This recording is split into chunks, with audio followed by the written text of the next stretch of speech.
When 23-year-old Sophia Wellington stepped out of her silver Mercedes in downtown Chicago, she had no idea that the homeless woman sitting by the subway entrance would turn out to be the family she'd been searching for her entire life. What happened next didn't just change both their worlds. It revealed a truth so powerful it would restore your faith in the bonds that connect us all. Before we dive into this incredible story, let us know in the comments, what's the kindest thing a stranger has ever done for you? The woman looked surprised, but reached out with fingers that were cold but steady. I'm Ruby Washington. Pleasure to meet you, Sophia. The moment their hands touched, Sophia felt it, a jolt of recognition so strong it made her breath catch. Ruby must have felt it too, because her eyes widened slightly, studying Sophia's face with new intensity. You have beautiful eyes, Ruby said quietly. Reminds me of someone I used to know. Sophia's phone buzzed insistently, her father's assistant texting about the delay, but she couldn't bring herself to leave. Where are you staying tonight? It's supposed to get even colder. Ruby's smile faltered slightly. The shelter fills up fast, but I've got my blankets. I'll be okay. No, Sophia said, the word coming out more forcefully than she intended. That's not okay. There has to be somewhere. She looked around frantically, as if a solution might materialize from the busy street. Sweetheart, you don't need to worry about me, Ruby said gently. I can see you're upset about something. Want to tell me what's troubling you? The question caught Sophia off guard. Here was a woman who had every reason to worry about her own problems, asking about hers. It's just family stuff, she said, surprised by her own honesty. Ruby nodded knowingly. Family can be the most wonderful and most complicated thing in the world, can it? Something in Ruby's tone made Sophia sink down onto the cold concrete beside her, designer dress and all. I don't know anything about my family. My real family, I mean. I was adopted when I was 2. My adoptive parents, they're good people, but they're not exactly warm, and I've always felt like there's this piece of me missing. Ruby's expression softened, and she reached over to gently touch Sophia's arm. Tell me about it, honey. For the next hour, Sophia found herself sharing things she'd never told anyone, about growing up in a mansion that felt more like a museum, about having everything money could buy but feeling empty inside, about the dreams she'd had since childhood of a woman with kind eyes and gentle hands, someone who felt like home. I used to imagine my birth mother, Sophia said, her voice barely above a whisper. I'd picture her looking for me, wondering where I was, but my adoptive parents said she was probably dead, that it was better not to hope.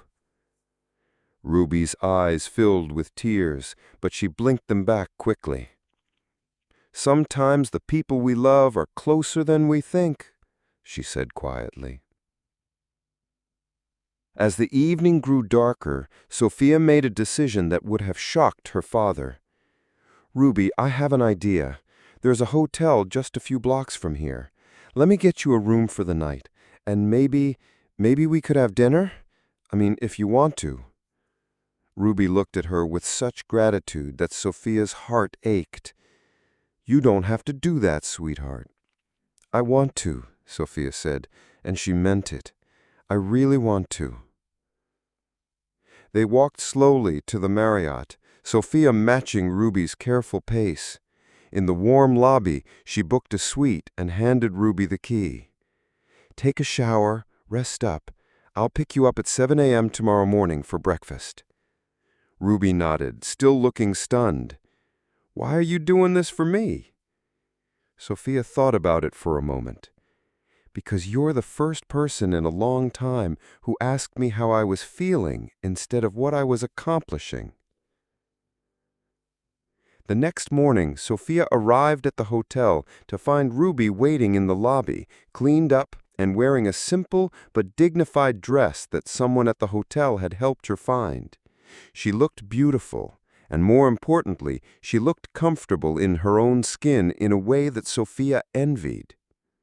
Over breakfast at a cozy diner, they talked like old friends. Ruby shared stories of her life, how she'd once been a teacher, how she'd lost her job during budget cuts, how a series of medical bills had cost her everything. But she told these stories without bitterness, with a strength that amazed Sophia. "I had a daughter once," Ruby said softly, stirring her coffee. "Lost her when she was just a baby. It was the most painful thing I've ever experienced." Sophia's heart clenched. "What happened?" "Her father, he was from a wealthy family. When he found out I was pregnant, he wanted nothing to do with us. I was young, scared, and I had no money. I thought I could give her a better life if I let someone else raise her." Ruby's voice broke slightly. "I was supposed to be able to visit, to be part of her life, but his family made sure that never happened."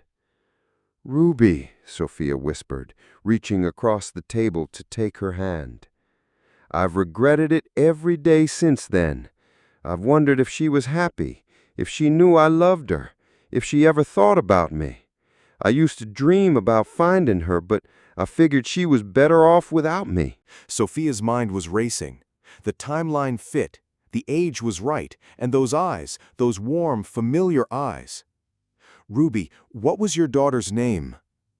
"Sophia," Ruby said, her voice barely audible. "I named her Sophia Marie Washington." The diner seemed to fade away around them. Sophia felt like the world had stopped spinning. "My middle name is Marie," she said quietly. "The adoption papers, they said my birth name was Sophia Marie Washington." Ruby's cup clattered against the saucer as she set it down with shaking hands. "Your father, was his name Richard? Richard Wellington?" "Yes," Sophia breathed, "but he's not my biological father. He married my mother when I was 2. My biological father was someone else, someone she never talked about." They stared at each other across the table, both afraid to hope, both afraid to believe what seemed impossible. Ruby reached into her worn purse and pulled out a small, faded photograph. It showed a young woman holding a baby, both of them smiling at the camera. "This is the only picture I have of us together," Ruby said, her voice thick with emotion. "You were 6 months old." Sophia took the photograph with trembling hands. The baby in the picture had the same eyes she saw in the mirror every morning. And the young woman holding her, she could see Ruby in that face, could see the love shining from her eyes. "You kept this all these years?" Sophia asked. "I could never let go of you," Ruby said, tears streaming down her face. "Not really. I carried you in my heart every single day." They both began to cry then, right there in the middle of the diner. Other customers glanced over, but neither of them cared. 21 years of separation, of wondering, of missing each other all came pouring out. "I dreamed about you," Sophia said through her tears. "All my life I dreamed about a woman with kind eyes who loved me. I thought I was making it up." "I never stopped loving you," Ruby said, reaching across to cup Sophia's face in her hands. "Not for 1 second. I just thought I'd lost the right to be your mother." The next few weeks transformed both their lives. Sophia moved Ruby into a comfortable apartment and helped her get back on her feet. But more importantly, they began to build the relationship they'd both been missing. They had dinner together every night, sharing stories and filling in the gaps of their lost years. Sophia learned that Ruby had never stopped being a teacher at heart. Even while homeless, she'd helped other people on the streets learn to read and write. She'd organized informal support groups and always made sure anyone who needed help knew they could come to her. "You have such a gift with people," Sophia told her one evening as they watched Ruby help a struggling single mother with her job application. "Love is the only gift that matters," Ruby said simply. "Everything else is just details." But the real transformation came when Sophia decided to introduce Ruby to her adoptive parents. She'd been dreading it, knowing how Richard and Patricia Wellington valued appearances above all else. But she was done hiding who she was. "I want you to meet someone very important to me," she announced at their monthly family dinner. When Ruby walked into the Wellington mansion, elegant and dignified in a dress Sophia had helped her choose, Richard's face went pale. He recognized her immediately. "Hello, Richard," she said quietly. "It's been a long time." The confrontation that followed was painful but necessary. Richard had to face the truth about what he'd done 21 years ago. How he'd used his family's money and influence to cut Ruby out of Sophia's life. How he'd lied to both his wife and daughter about Ruby being dead. "I thought I was protecting our family," he said, his voice hollow. "I thought she would be better off without complications." "The only complication is that you lied to us all these years. You robbed Sophia of her mother, and you robbed me of the chance to know the woman who gave birth to our daughter." Under Ruby's guidance, the foundation started programs that didn't just provide temporary relief, but created lasting change. Job training programs, literacy classes, and most importantly, a network of support that treated people with dignity and respect. "Everyone deserves to feel like they matter," Ruby would tell the volunteers. "Everyone deserves to feel loved." 6 months after their first meeting, Sophia and Ruby stood together at a grand opening ceremony for the Ruby Washington Community Center, a place that provided not just shelter and meals, but education, job training, and most importantly, hope. "I never imagined," Ruby said, watching families walk through the doors of the center that bore her name, that losing everything would lead to finding everything. "You didn't lose everything," Sophia said, taking her mother's hand. "You were just waiting for the right time to find it again." The center became a beacon of hope in the community, but the real success was the bond between mother and daughter that grew stronger every day. They'd found each other against impossible odds, and their love had created ripples that touched hundreds of lives. "You know what I learned?" Sophia said during her speech at the center's first anniversary celebration. "I learned that family isn't just about blood or money or the house you grow up in. Family is about the people who choose to love you, who see you for who you really are, and who never give up on you, even when you're not there." Ruby stood in the audience, tears streaming down her face, surrounded by people whose lives had been changed by her kindness. She'd gone from being invisible on the streets to being the heart of a movement that was transforming their entire community.